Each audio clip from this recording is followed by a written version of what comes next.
Welcome to the only daily podcast focusing on compliance news of the day. Each morning, start your day with a cup of coffee and Tom Fox, the voice of compliance, to hear about 4 of the top compliance, corruption, or leadership stories you will need to start your day.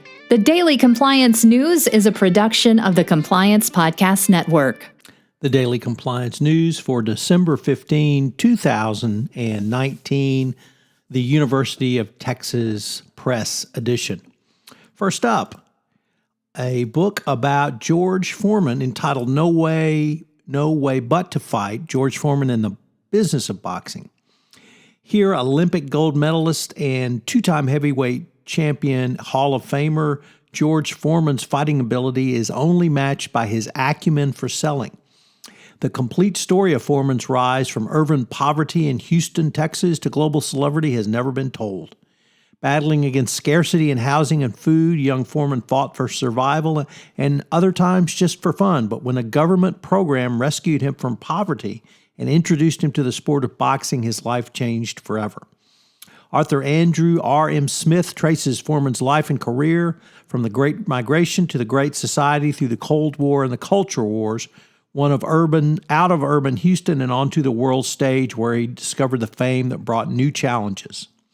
It's a really great book, and for the CCO, focusing on the business side of things and communication. Next up, by Mary Ryan, Taking the Land to Make a City, a Bi-Coastal History of North America.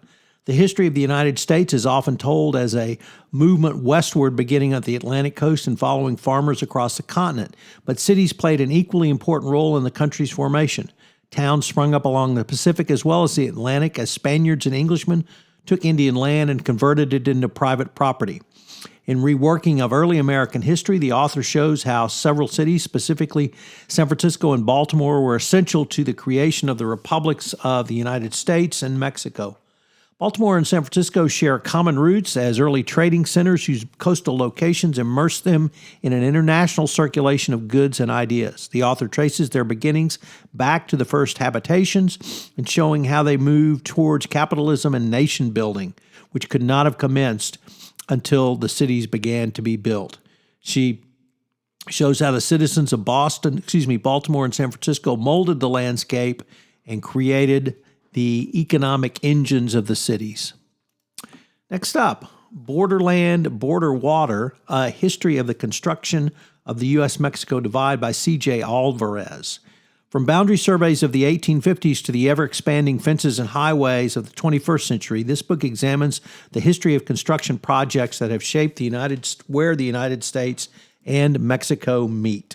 It's a fascinating history that will help you understand the flaws in the Borderland arguments and how the Trump's wall is yet one more inane thing. And finally, Stephen Harrington has published one of the rollicking best books about the state of Texas that I have ever come across.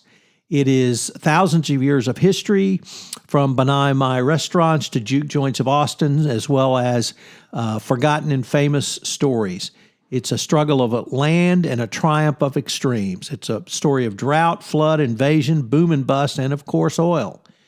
I couldn't believe Texas was for real, the painter Georgia O'Keeffe said, and it turns out that reality is far more entertaining than fiction. It is, quite simply, fast-paced, rich prose with personal observations that calls to mind the literary spirits of Shelby Foote, writing about the Civil War, or Robert Hughes about Australia. It's a big book and a big subject that tells the story of my home state, the glorious state of Texas.